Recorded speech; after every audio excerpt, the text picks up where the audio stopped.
It's always maximize exposure to sunlight in the first half of the day. Number one thing for just making sure that you sleep well that night. And then limiting artificial light exposure by dimming lights from 10 p.m. to 4 a.m. Very few people do those two things, but they have an outsized effect on sleep. And there's a really nice study out of Israel this last year that showed that if you had people, this was men and women, go outside for 20 minutes 3 times a week and try and expose as much of their skin as they possibly could to sunlight while still being decent, right? That it raised testosterone and estrogen significantly. Why? Because skin isn't just an organ to, tattoo and protect our organs. It's a organ that actually functions as an endocrine, as a hormone organ, like vitamin D, right? This kind of thing. And there was this whole pathway they delineated in this study, really interesting, based on keratinocytes, which are these particular skin cells, and P53, which is a cell cycle molecule.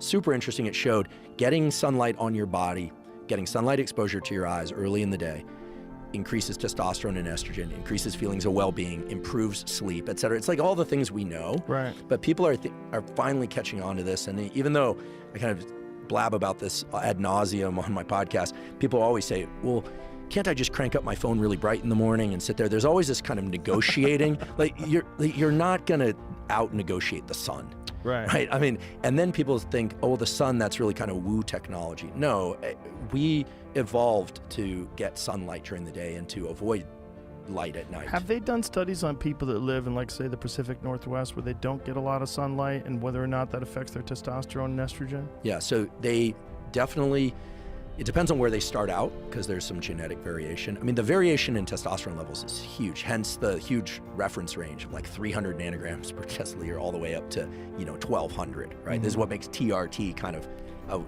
a tricky topic, but more seasonal depression for sure.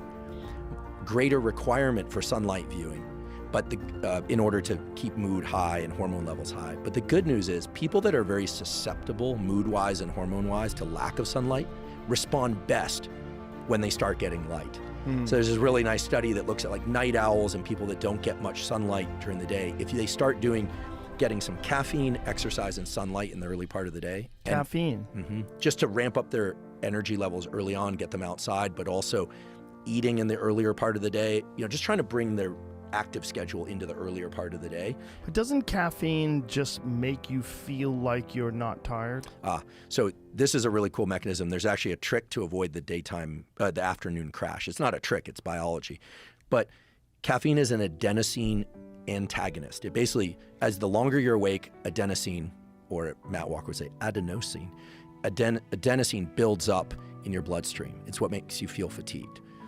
Caffeine essentially blocks the adenosine receptor, but then when caffeine wears off, the adenosine that's still around binds to that receptor and you crash. You feel really sleepy. So one thing that you can do is when you wake up in the morning, don't ingest caffeine for the first 90 minutes or so.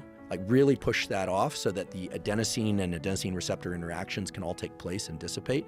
Then you drink caffeine, and what you'll find is that if normally you would crash around 2 or 3 in the afternoon, you don't experience that crash anymore because the caffeine wears off, but there isn't a lot of adenosine there to bind the receptor.